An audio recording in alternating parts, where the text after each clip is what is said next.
추리 함께 알아보도록 하겠습니다.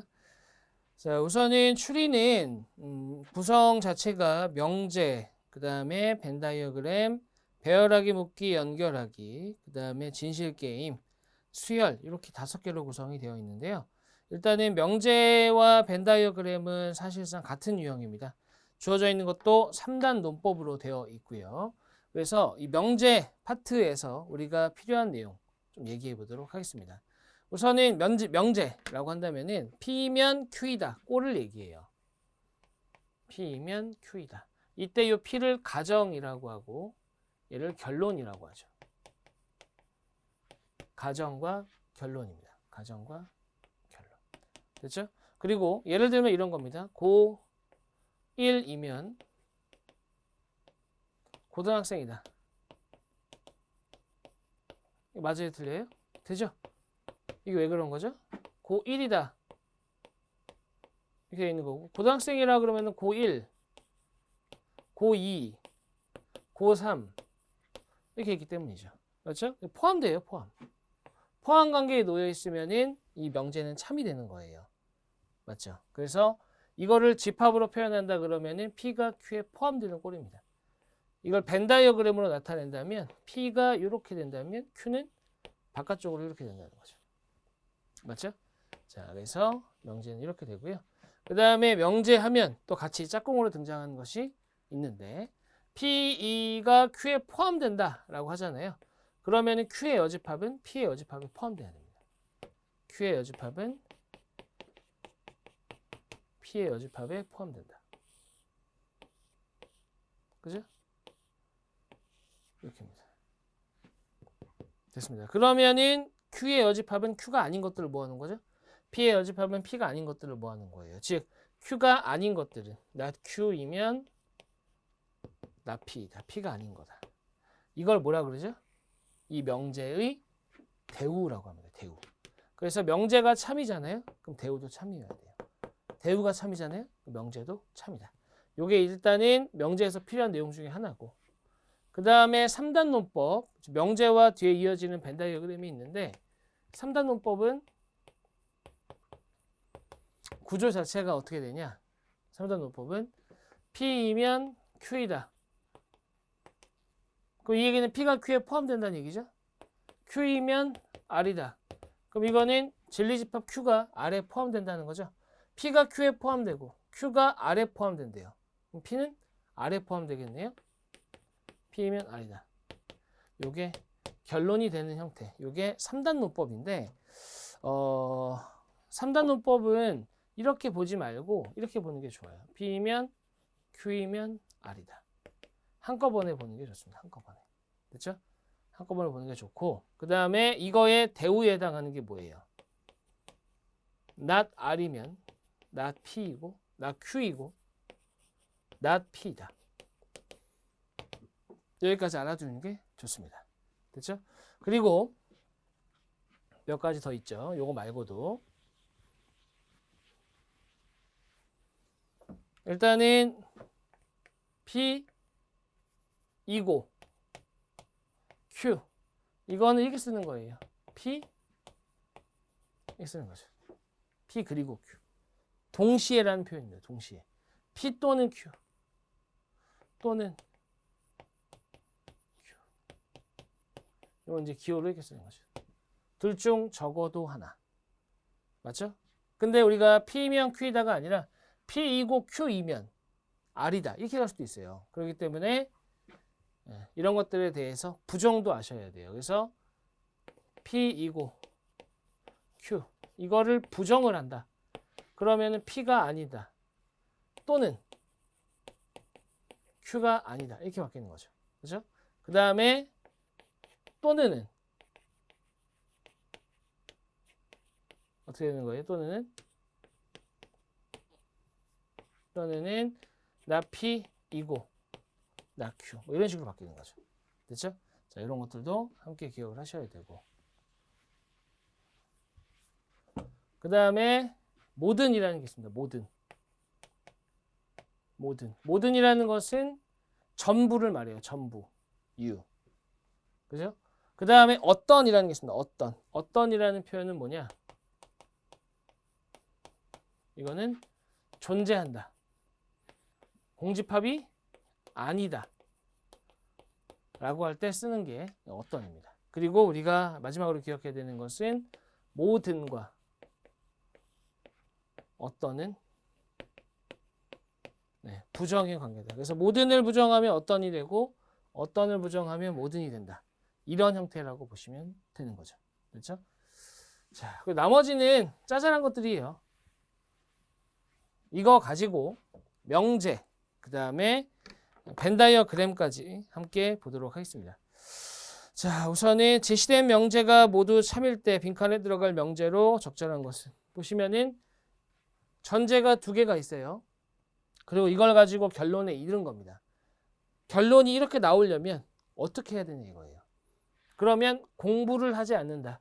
공부를 하지 않는다 이거를 공부를 하지 않으면 안 났다라는 명제 P 이렇게 잡아주시면 안 돼요. 맞죠? 우리 교재에서는 이거를 잡았어요. 그렇게 잡았어요. 이거는 이렇게 잡는 이유는 설명하기 위해서예요. 근데 실제로는 이렇게 하면 안 돼요. 설명을 하기 위해서 해설이 자세하게 나온 것이지 실제로 시험에서 공부를 P 이렇게 놓으면 곤란하다고요. 여기서 논리적으로 설명하고자 하기 때문에 이렇게 한 겁니다. 해설만 이런 거예요. 실제는 이렇게 푸는 게 아닙니다. 그래서 P 라고 잡지 말고 어떻게 하라고요? 공부를 하지 않았다. not 공. 공은 뭐예요? 그러면 공부를 했다 이거예요. 그죠? 시험을 못 본다. not C 잡는 거죠. 됐죠? 근데 not 공이면 not C다. 이거는 대우까지 보셔야 돼요. 대우까지. C이면 공이다. 전제 두 번째는 모르겠고 그 다음에 공부를 하지 않으면 성적이 나쁘게 나온대요. 성적. 이렇게 되는 거죠. 역시 뭐까지 봐야 돼요? 대우까지 봐야죠. 성이면 공이다. 근데 보세요. C이면 공이다. 성이면 공이다 그랬잖아요. 그럼 이게 연결이 되려면은 여기에는 성이면 C다가 있어야 돼요. 맞죠? 이래야지 성이면 C이다, C이면 공이다, 성이면 공이다 이렇게 가는 거죠. 맞죠? 그리고 이거에 대우에 해당하는 게 뭐예요? not C, not 성. 이어집니다. 자, not 공이면 not C이다, not C이면 not 성이다, not 공이면 not 성이다. 둘 다 알아야 돼요. 문제에서는 요걸로 줄 수도 있고 요걸로 줄 수도 있어요. 한번 가볼까요? 공부를 한다면 공부를 한다면 이게 정리를 하면 한꺼번에 보면 이거예요. 성이면 C이다, C이면 공이다예요. 맞죠? 공부를 하면 뒤에 아무것도 없어요. 볼 필요도 없죠. 그 다음에 시험을 잘 보면 공부를 한 것이다. 시험을 잘 보면 공부한 것이다. 이거를 대우를 쓴 거예요. 그러니까 이거랑 이게 주어진다 하더라도 이걸 얘기할 수는 없죠. 그죠? 틀렸다라기보다는 성적이 좋다면 공부를 한 것이다. 대우를 쓴 거예요. 대우. 아무 의미 없고요. 4번. 시험을 잘 본다면 성적이 좋은 것이다. 역입니다. 역. 이거는 참인지 거짓인지 구분할 수 없고 성적이 좋다면 시험을 잘 본 것이다. 그러니까 얘하고 얘만 보고 얘를 생각하지 마시고 대우까지 생각해 주셔야 된다고요. 됐죠? 그래서 성이면 C다가 들어간 겁니다. 답은 5번입니다. 그 다음에 벤 다이어그램이 들어가는 형태는 구조는 명제의 구조를 따라요. 따르긴 하지만 여기에는 벤 다이어그램이 필요한 상황이 되는 거죠. 필요한 상황이 되는 겁니다. 그래서 확인을 좀 해보겠습니다. 일단은 어떤이라는 표현이 들어가요. 어떤 키가 작은 사람은 농구를 잘한다 그랬어요. 그러면은 키가 죄송해요. X는 작다는 표현입니다. 키 작이라고 써도 되는데 그냥 키 X라고 쓰겠습니다. 그 다음에 농구를 잘한다. 여기서 얘기하고자 하는 것은 얘가 존재한다는 거예요. 확실하게. 그죠? 존재. 이 부분이 공집합이 아니다 이거니까요. 그죠? 그 다음에 어떤 순발력이 좋은 사람은 농구를 잘한다. 이건 아주 단순한 구조인데 지금 현재 전제 1에서 요걸 얘기하고 있는 거죠. 요거를 얘기하는 상황에서 어떤 순발력이 좋은 사람은 농구를 잘한다는 결론이 나오려면은 순발력이 좋은 사람이 이렇게 끼고 있어야 돼요. 기본적으로. 왜냐하면 이 부분이 반드시 존재하잖아요. 그렇기 때문에 순발력, 키가 작은 사람이 이 안에 포함되어 있으면 어떻게 되는 거예요? 이 부분을 가지고 있게 되는 거예요. 그죠? 이 부분이 존재한다가 되는 거죠. 즉 겹치는 부분이 존재한다. 이게 일반적인 형태예요. 이렇게 하는 것이. 그러니까 이 정도는 쉬운 형태입니다. 근데 조금이라도 문제가 어려워지잖아요. 그러면은 이렇게 발상이 생각이 들지 않을 수도 있어요. 이게 들지도 않을 수 있기 때문에 어떻게 하는 거예요? 이런 경우에는 선택지로 가야 되는 겁니다. 선택지. 선택지를 보고 판단하는 겁니다. 1번 어떤 키가 작은 사람은 순발력이 좋다. 자, 이거는 안 돼요. 왜 안 되냐? 어떤 키가 작은 사람은 순발력이 좋다. 요거는 요거일 수도 있어요. 요거. 여기가 존재한다. 그러면 겹치지 않을 수도 있잖아요. 될 수도 있고. 그 다음에 농구를 잘하는 어떤 사람은 키가 작다. 농구를 잘하는 어떤 사람은 키가 작다. 요 얘기예요. 요 얘기. 얘랑 상관이 없죠. 그죠? 그 다음에 3번 순발력이 좋은 사람은 모두 키가 작다. 순발력이 좋은 사람. 요거는 순발력이 요 안으로 들어가요. 안으로 들어간다고. 이렇게. 그러면 겹치지 않을 수도 있다고요. 맞죠? 4번 키가 작은 사람은 모두 순발력이 좋다. 제가 처음에 보여드렸던 내용입니다. 맞죠? 요거네요. 답은 4번이고요. 5번 어떤 키가 작은 사람은 농구를 잘하지 못한다. 순발력과 관련된 내용을 따져야 돼요. 순발력. 얘네 둘의 내용은 이미 끝났어요. 그죠? 다시 언급했기 때문에 이것도 맞지 않다. 답은 4번이 되는 겁니다. 다음 넘어가서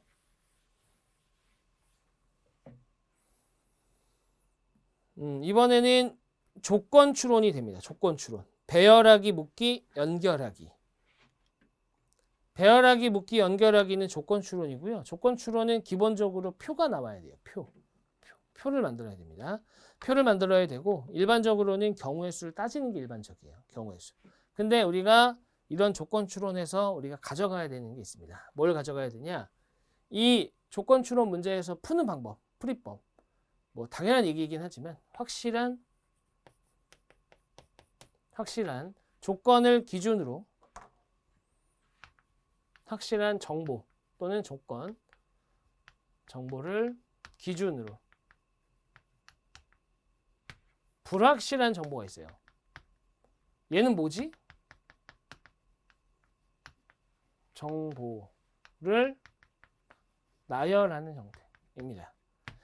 그 운동장에 나가서 운동장에서 선생님이 체육 선생님이 이랬어요. 자, 기준 이랬어요. 양팔 간격 좌우로 나란히 이렇게 한단 말이죠. 맞죠? 근데 운동장에 나간 사람이 한 명밖에 없어요. 기준을 잡을 필요가 있어요, 없어요? 없다. 그러니까 기준이라는 것은 중요합니다. 중요해요. 그걸 기준으로 문제를 풀 거니까. 하지만 기준만으로는 아무것도 못한다. 포인트는 불확실한 정보에 있습니다. 근데 이 불확실한 정보들은 어떻게 해야 돼요? 반드시 나열을 해줘야 돼요. 왜냐하면 나열을 안 하고 눈으로 훑잖아요? 기억 안 나요. 그렇기 때문에 정리가 필요하다. 체크를 하든 아니면 따로 쓰든 간에. 그래서 결과를 얻었습니다. 결과를 얻었을 때 확실한 내용이 있어요. 확실한 내용을 확실하게 얘기한다. 이렇게 되면은 이거는 참거짓이 분명하다. 그러니까 옳고 그름을 따질 수 있다는 얘기예요. 확실한 걸 확실하게 얘기하면. 그 다음에 확실한데 불확실하게 얘기해. 그래도 사실은 따질 수 있어요. 예를 들어서 해봤더니 키가 170이 나왔어요. 근데 답은 이렇게 쓴 거죠. 키는 165 이상이다. 맞잖아요. 그죠? 또는 173 이상이다. 그럼 확실히 틀린 거죠. 맞죠? 그렇기 때문에 참거짓이 분명하다. 그 다음에 불확실한 것을 불확실하게 얘기하는 거. 역시 참거짓이 분명합니다. 키가 175 이상이에요. 맞죠? 이 사람이 이렇게 얘기한 거야. 키가 173 이상이다. 175 이상이면 173 이상이죠. 맞죠? 이제 문제가 되는 것은 뭐예요? 마지막에 있는 불확실한데도 불구하고 확실하게 얘기하는 거죠. 얘가 문제예요, 항상. 불분명하다. 됐죠? 요게 이제 핵심이 된다. 요거를 가지고 문제를 한번 보도록 하겠습니다. S그룹 S그룹 마케팅에는 부장 A, 과장 BC, 대리 DE, 신입사원 FG 총 7명이 근무하고 있다. A 부장은 신입사원 입사 기념으로 팀원들과 함께 영화관에 갔다. 다음 조건에 따라 영화관 좌석에 앉는다고 할 때 항상 옳은 것은 그랬습니다. 항상 옳은 것은 7자리 그리고 7명이 앉아있고 비상구가 양 끝자리에 있대요. 자, 이건 좀 지우겠습니다.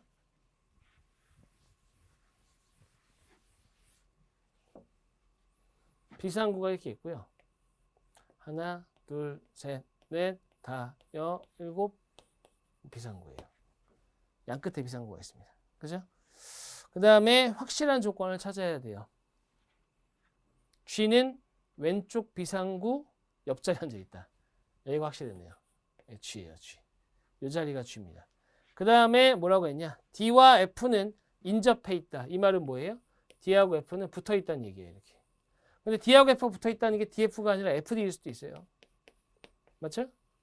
그 다음에 A와 B 사이에는 한 명이 앉아 있다. 마찬가지로 B하고 이렇게 될 수도 있어요. 됐죠? 그 다음에 C와 G 사이에는 한 명이 앉아 있다. 그러면 C의 위치가 정해지는 거죠. 이렇게. 맞죠? C의 위치가. 자, 지금 6개가 나왔어요. 6개. A, B, C, D, F, G. 2가 안 나왔어요. 2. 그죠? 2가 안 나온 상황입니다. 그러면 2가 안 나온 상황이니까 2의 위치를 정해줘야 되는 상황이에요. 그죠? 2의 위치를 정해줘야 된다. 근데 분명한 건 뭐냐면 A하고 F는 가운데 사이에 하나 끼어 있는 상태고 그 다음에 D하고 F는 같이 다녀야 돼요. 그죠? 그럼 D와 F는 여기 들어가지 않겠죠? 맞죠? 여기 들어가지 않는다. 근데 이건 확실해요. 뭐가 확실하냐면 A하고 F는 여기 들어가야 돼요. 왜 그럴까요? AF가 여기 들어가잖아요. 그럼 D하고 F가 들어갈 데가 없어요. 오케이. 그러니까 여기는 A 아니면 B네요. 정해졌어요. 여기까지. 여기는 A 아니면 B예요. 그죠? 그 다음에 D하고 F의 위치는 2에 따라 결정이 됩니다. 2에 따라. 자, 이건 우리 외웠다 치고 여기가 A, B일 수도 있고 B, A일 수도 있어요. 이렇게. 맞죠? 이렇게. 그러면은 DF와 이 사이의 관계는 경우의 수가 몇 개겠어요? 4개예요. 4개. 왜 4개냐면 E, D, F, E, F, D, D, F, E, F, D, E 이렇게 해요. 맞죠? 근데 여 밑에도 마찬가지죠. 확실히 구분되어 있어요. 지금 A, B, C, G는 이쪽이고 그 다음에 D, E, F는 이쪽이에요. 무조건. 맞죠? 자, 이렇게 구분이 됩니다. 그래서 경우의 수가 8가지. 복붙. 됐죠? 복붙입니다. 이 상태에서 뭐라고 그랬냐? 1번 2는 항상 옳은 겁니다. 2는 D와 B 사이에 앉아요. 그럴 수도 아닐 수도. 그죠? 2번 G와 가장 멀리 떨어진 자리에 앉은 사람은 D예요. 그럴 수도 아닐 수도. 그 다음에 되죠? 그 다음에 C의 양옆에는 A와 B가 앉는다? 그거는 분명하죠. 그죠? A, B가 됐든 B, C가 됐든. 답은 3번이고요. 4번 D는 비상구와 붙어있는 자리에 앉을 수도 있고 아닐 수도 있고. 이게 사실 2번하고 4번은 같은 말이에요. 가운데 자리는 항상 B예요? A일 수도. 됐습니다. 답은 3번이 되는 거죠. 3번. 자, 넘어가겠습니다. 이번에는 진실게임 또는 참거짓 유형이라고 합니다.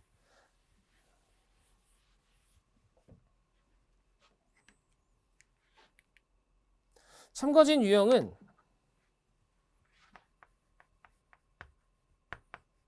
기본적으로 경우의 수 유형이다 이렇게 보셔야 돼요. 즉 경우의 수를 따질 수도 있다. 따질 수도 있답니다. 다만 경우의 수가 일일이 따지게 되는 경우는 경우의 수가 많아지겠죠. 복잡해져요. 그죠? 그렇기 때문에 경우의 수를 줄이기 위해서 우리가 해줘야 되는 것들이 있습니다. 그게 두 가지가 있는데 첫 번째가 뭐냐? 바로 모순 관계. 모순 관계입니다. 모순 관계라는 게 뭐냐면은 하나가 참이면 다른 하나는 반드시 거짓이 되는 형태예요. 그렇죠? 그래서 모순 관계는 둘 중 하나는 참, 다른 하나는 거짓인 형태예요.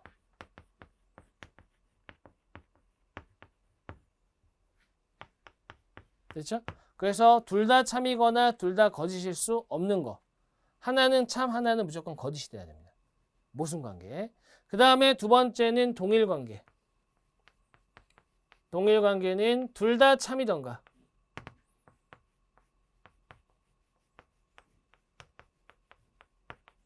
아니면 둘 다 거짓. 모순 관계와 동일 관계를 찾아야 되는 이유는 뭐예요? 경우의 수를 줄이기 위해서라고요. 어떻게 줄여지냐? 애초에 두 명제 사이의 관계는 참참, 참거짓, 거짓참, 거짓거짓. 네 가지거든요. 근데 모순 관계임을 알았어요. 그러면은 둘 다 참이거나 둘 다 거짓인 경우는 배제예요. 배제. 즉 하나는 참, 하나는 거짓이 되는 거고. 동일 관계도 마찬가지죠. 참참, 참거짓, 거짓참, 거짓거짓. 네 가지 중에 참참과 거짓거짓 중에 나와야 된다. 경우의 수를 절반으로 줄여줍니다. 됐습니다. 자, 한번 가볼게요. S그룹에 지원한 5명의 취업준비생 갑을병정무 1명 중에 1명이 합격했다. 취업준비생들은 다음과 같이 이야기했고 1명이 거짓말을 했대요. 특수 상황이네요. 거짓말한 사람이 1명이에요. 1명. 거짓말이 1명입니다.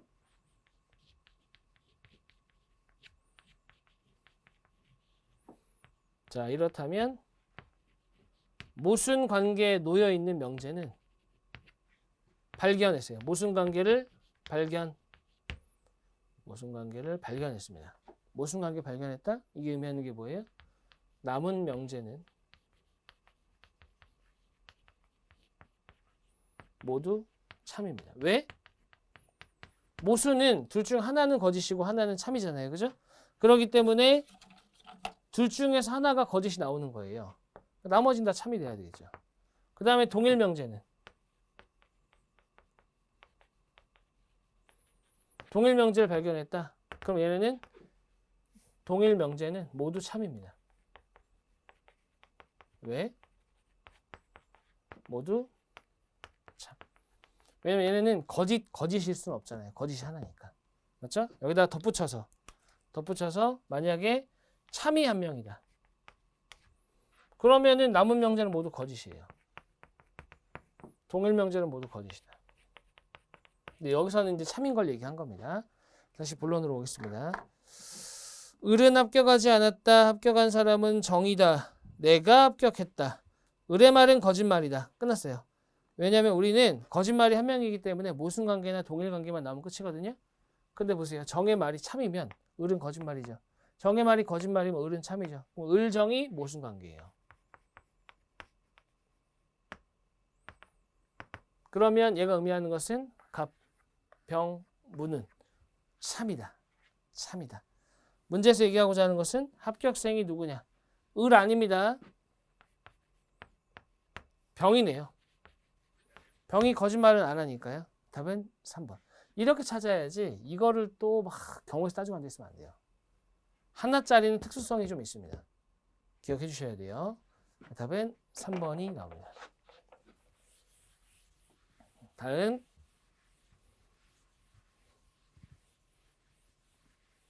넘어가서 수열 한번 보죠. 수열. 수열은 기본적으로 제가 현장에서 강의할 때는 구수열 이렇게 얘기합니다. 구수열. 9가지 형태가 있습니다. 9가지. 등차 수열. 일정한 수를 더한다.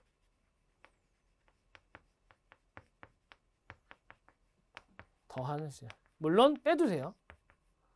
그 일정한 수가 음수면 음수를 더한다? 뺀다는 얘기입니다. 더하는 수열. 두 번째는 등비수열.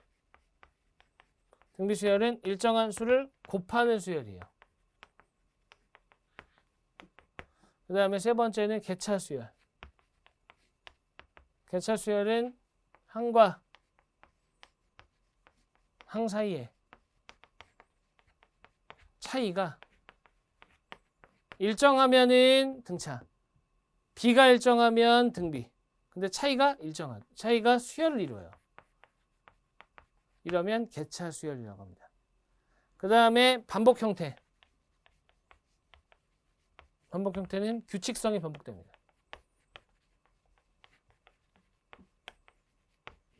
그 다음에 사칙연산의 혼합 형태. 사칙연산의 혼합 형태는 더하기 빼기 곱하기 나누기를 얘기하는 거고요. 더하기 빼기 곱하기 나누기 중에 2개 이상이 들어간 거예요. 그래서 연산 기호를 제외하면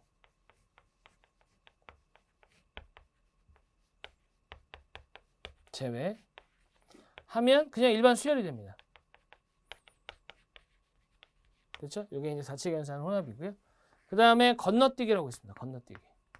지금까지는 어찌됐건 간에 연속하는 항과 항 사이의 관계로 문제를 풀었던 건데 건너뛰기가 있어요. 됐죠? 그래서 이건 건너뛰어 수열. 그 다음에 피보나치가 있습니다. 피보나치도 또 여러 개로 나뉘긴 하는데 피보나치 수열은 앞에 있는 항과 그 다음에 있는 항의 합은 다음 항이 되는 형태예요. 피보나치 수열. 그 다음에 군수열. 군수열은 묶음 수열이에요. 이렇게 3개나 4개씩 묶어가지고 군 내의 항들 사이의 군 내의 항들 사이의 규칙성이 수열입니다. 즉, 군 밖에 있는 서로 다른 묶음 간에는 그 묶음 안에서의 규칙성이 반복되는 것이지 그 묶음 안에서 첫 번째와 두 번째 묶음에서 첫 번째와 얘네들은 아무런 관련이 없어요. 됐죠? 이런 게 이제 군수열. 마지막으로는 2개 연산. 지금까지는 건너뛰든 뭐든 간에 연산이 2개가 들어가진 않았습니다. 하나씩만 들어갔는데 연산이 2개짜리가 있을 수 있어요. 그죠? 연산이. 그래서 더하기 빼기 곱하기 나누기 중에 일반적으로 곱하기랑 더하기 곱하기랑 빼기 이런 것들이 포함되는 형태. 이렇게 해서 총 9개 수열이 있습니다. 요걸 제외한 나머지는 부딪혀봐야 알아요. 요건 이론화된 겁니다. 제가 이론화 시킨 내용이고 요거는. 자, 그러면은 우리 지금 유형 분석에 있는 문제를 한번 보도록 하겠습니다. 일단은 항과 항 사이의 관계를 봐야 돼요. 보시게 되면은 얘네는 빼기 2가 될 수도 있고 곱하기 마이너스 1일 수도 있어요. 맞죠? 규칙성 당연히 아직 안 나오죠. 두 번째, 이렇게는 더하기 3 아니면 곱하기 마이너스 1일 수도 있어요. 이렇게는 빼기 8 끝났네요. 이렇게 곱하기 마이너스 4네요. 맞죠? 이런 건 뭐예요? 항과 항 사이의 비가 일정하다. 일종의 개차 수열의 변형, 개비 수열. 이름은 제가 지은 겁니다. 마이너스 6 곱할 차례죠. 720. 내용 자체는 크게 어렵게 나오지는 않네요. 그죠? 어렵게 나오지는 않는데 근데 여기다가 조금 덧붙일 건 있는 것 같아요. 덧붙일 건 있는 것 같아요. 왜냐면 여기서도 등장을 했으니까 기왕에 몇 개만 좀 더 소개를 한번 해볼게요. 개차 수열에서도 그냥 적는 김에 있었죠? 거기다가 2개 정도를 추가하겠습니다. 첫 번째는 개비 수열. 개비 수열은 항 사이의 비가 수열이에요. 여기는 지금 비가 어떻게 되는 거죠? 마이너스 1. 그죠? 마이너스 2. 이 비가 곱하는 걸 얘기하는 거예요. 곱하는 거. 아까 등비도 곱했잖아요. 개비도 곱하는 걸 얘기하는 거예요. 그래서 곱하는 그 숫자가 어떻게 되는 거예요? 수열을 이룬다. 됐죠? 개비 수열. 그 다음에 2개차 수열이라고 있습니다. 2개차 수열. 요거는 개차야. 한번 항과 항 사이의 차이를 봤어요.